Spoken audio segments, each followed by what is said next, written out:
धरती पुत्रों के लिए हरियाणा के श्री नीरज प्रजापति देवदूत बनकर उभरे हैं। वो मानते हैं रासायनिक खेती मौत के सौदे के मानिंद है। हर साल देश में 25% मौतें रासायनिक पैदावार से हो जाती हैं। इसीलिए वो जैविक खेती के प्रबल पैरोकार हैं। The bicycle man of Indian agriculture के नाम से पहचाने जाने वाले इस फरिश्ते का लक्ष्य जैविक खेती की अलग जगाने को गाँव-गाँव घूमना है। श्री नीरज कहते हैं कि वो 1,11,111 किलोमीटर का देश भ्रमण करेंगे। 21,962 किलोमीटर की दूरी तय करके वो तीर्थंकर महावीर यूनिवर्सिटी पहुंचे। श्री नीरज ने सबसे पहले कॉलेज ऑफ एग्रीकल्चरल साइंसेज का दौरा किया, जहां निदेशक छात्र कल्याण प्रोवीसी MP सिंह ने तुलसी का पौधा भेंट करके स्वागत किया। उन्होंने कॉलेज में मॉडर्न लैब को भी देखा। इसके बाद जैविक खेती के इस बड़े पैरोकार का अगला पड़ाव यूनिवर्सिटी की सह फसली खेती को देखना है और समझता रहा। प्रोफेसर डॉक्टर बलराज सिंह ने क्रॉपिंग की फार्मिंग को गहनता से समझाया। बीटेक इंजीनियरिंग के ड्रॉप आउट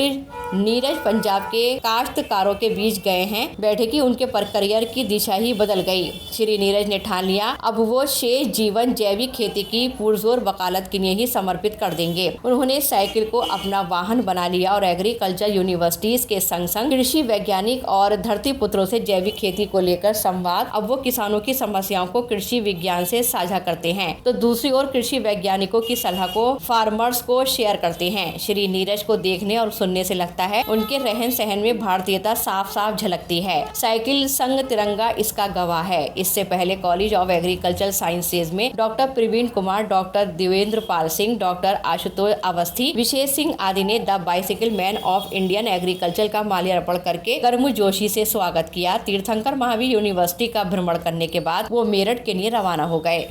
नमस्कार, जय जवान जय किसान जय विज्ञान। नमस्कार मेरे प्रिय किसान साथियों, आदरणीय गुरुजी एवं समस्त भारतवासियों। मैं Neeraj Kumar Prajapati, the bicycle man of India and the bicycle man of Indian agriculture, जो कि 1,11,111 किलोमीटर की मिशन ऑर्गेनिक बाइसाइकिल यात्रा कर रहा हूँ पूरे भारत भ्रमण की।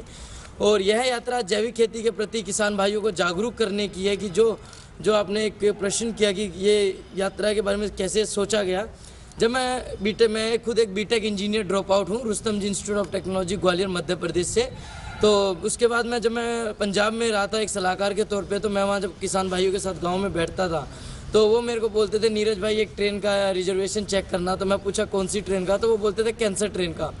तो मैंने बोला ये कैंसर ट्रेन क्या है, तो उन्होंने मुझे बताया कि नीरज जी आपको नहीं पता। मैं बोला नहीं।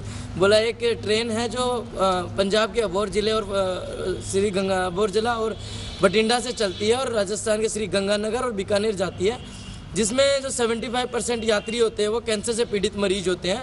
तो उसी चीज़ को कहीं ना कहीं मैं सोचने मजबूर हुआ और उसको मैंने जब स्टडी की और पाया गया कि जो ये कैंसर का कारण है ये रासायनिकों का अधिक उपयोग है, जिसके कारण आज कैंसर इतना बढ़ता जा रहा है।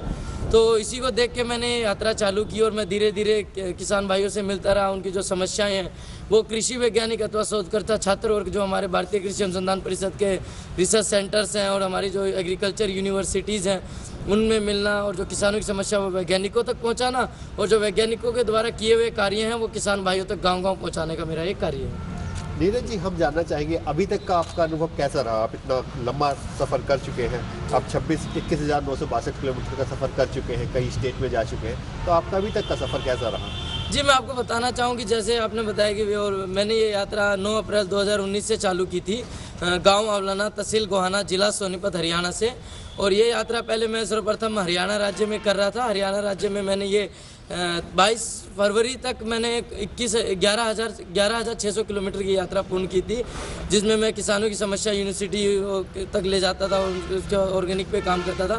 फिर मैं ये यात्रा 23 फरवरी से मैं राजस्थान गया था। राजस्थान में करीबन 2635 किलोमीटर की यात्रा मैंने राजस्थान में की। उसका लॉकडाउन के दौरान मैंने लोकल एरिया किया और अब मैं दोबारा अभी 28 अक्टूबर से मैं यूपी में हूँ, जो कि कल शाम को आपकी यूनिवर्सिटी जो TMU यूनिवर्सिटी पहुँचा हूँ 21,962 किलोमीटर की यात्रा करके। जो मेरा अनुभव है, मैंने एक चीज़ देखी है कि जो आजकल किसान भाई भी या बाकी पब्लिक में ये बोला जा रहा है, सुनने को मिल रहा है कि ऑर्गेनिक की मार्केटिंग में समस्या है, ऑर्गेनिक की दिक्कत है। मैं आपको बताना चाहूँ ऑर्गेनिक खाने वाले भी इस देश में हैं, उगाने वाले भी हैं, लेकिन उनके बीच में कोई नेटवर्क नहीं है जिसके कारण सही जो पर्सन उगाने वाला और खाने वाला आपस में जुड़ सके। तो उसी चीज़ को मद्देनजर रखते हुए मैंने यात्रा चालू की है। जो किसान ऑर्गेनिक खेती करते हैं उनके खेतों में ये साइकिल पहुंचती है और इसके थ्रू किसान की भी मार्केटिंग होती है। उसके अलावा जो डिस्ट्रिक्ट क्रॉस करता हूँ या सिटी क्रॉस करता हूँ, वहाँ पे मीडिया प्रेस होती है। उसके अलावा न्यूज़पेपर्स में होता है, जैसे कि अभी 2-3 दिन पहले डीडी न्यूज़ यूपी में भी चला था, उसका आकाशवाणी में भी रहता है, FM में। तो किसान और ये अनुभव है कि ऑर्गेनिक का जो स्कोप है आने वाला बहुत अच्छा है। और जो किसान भाई हैं, अभी जो आपने देखा होगा हरियाणा पंजाब इतना एग्रीकल्चर में बहुत आगे है, लेकिन क्या है कि जो अदर स्टेट के किसान भाई हैं वो हरियाणा पंजाब को कॉपी करने में लगे हैं। लेकिन मैं उनको एक चीज़ बताता हूँ कि हमारा हरियाणा पंजाब जो प्रोडक्टिविटी तो दे रहा है, लेकिन आने वाले टाइम में हरियाणा और पंजाब की जो सॉइल है, उसकी जो उर्वरक शक्ति है, जो उसकी कैपेबिलिटी है, जो उसकी उर्वरक शक्ति बोल सकते हैं, वो धीरे धीरे डिस्ट्रॉय होती जा रही है और जो उसका ऑर्गेनिक कार्बन है वो धीरे धीरे कम होता जा रहा है। मैं किसान भाइयों को जागरूक करता हूँ कि पराली ना जलाएं, जिससे आपके जो सॉइल की माइक्रोबियल एक्टिविटी है जब वो डिस्ट्रॉय ना हो, और आप उससे जो आपका पराल है उससे मशरूम उत्पादन करें। उसके अलावा आप कंपोस्टिंग बना के सेल भी कर सकते हैं। नीरज जी, भविष्य के बारे में आपका क्या प्लान है? भविष्य का यात्रा का क्या है, अभी जैसे 21,000 किलोमीटर हुआ है, तो इसमें मोस्टली इंडिया में जितना एग्रीकल्चर यूनिवर्सिटी हैं या उनमें मेरा नेटवर्किंग के थ्रू किसान भाइयों को मैं जोड़ रहा हूँ। और भविष्य एग्रीकल्चर में, देखिए एग्रीकल्चर एक ऐसा सेक्टर है जो बहुत इनकम का सोर्स है। जो कुछ किसान भाई हैं, कुछ BSc MSc स्टूडेंट्स हैं, मैं उनको आपके माध्यम से जो आपके स्टूडेंट्स हैं उनको एक ही चीज़ बताना चाहता हूँ कि be a job creator not a job seeker. आप जॉब देने वाले बनो, लेने वाले नहीं। तो उसी को मद्देनजर रखते हुए हर जो स्टूडेंट्स हैं उनको यही कहना चाहता हूँ कि आप अपनी खूबियों को पहचानें और अपना जो टैलेंट है उसको आगे लेके आएँ। नीरज जी, तीर्थंकर महावीर यूनिवर्सिटी के मंच के माध्यम से आप यहाँ के लोकल किसानों को क्या संदेश देना चाहेंगे? मैं लोकल किसानों को ये बताना चाहता हूँ कि जो आस पड़ोस के जो आपके जैसे आपके सबसे अच्छी खुशी की बात है कि मैंने अभी तक जितनी यूनिवर्सिटी या कोई भी विजिट करता हूँ तो उनके गेट के सामने बहुत कम यूनिवर्सिटी ऐसी मिलती है जिनके सामने मुझे एग्रीकल्चर देखने को मिले। नहीं तो मोस्टली के सामने चाहे तो रेस्टोरेंट मिलते हैं या पब मिलती है या वैसी चीज़ें मिलती हैं, कुछ रेस्टोरेंट हो गए या बर्गर पिज़्ज़ा वाली। लेकिन आपकी यूनिवर्सिटी जो कॉलेज है उसके सामने मुझे आप भी देख सकते हैं सामने गन्ने के खेत हैं। तो जो आस पड़ोस के किसान भाई हैं उनको मैं यही कहना चाहता हूँ कि आप अपनी प्रॉब्लम्स को लेके आइए, आप लोग से मिलिए, आप लोग उस पर डिस्कस, आप लोग के साथ जुड़ के अपना सोल्यूशन लें। अगर देखिए कई बार क्या होता है, कई नई प्रॉब्लम्स भी होती हैं, उनमें किसान भाई आपके साथ मिल के काम करें और नई प्रॉब्लम को रिसर्च करें और खेती में अपना जो भारत है उसको एक खेती प्रधान देश है, उसको एक ऑर्गेनिक जैविक खेती प्रधान देश बनाएं।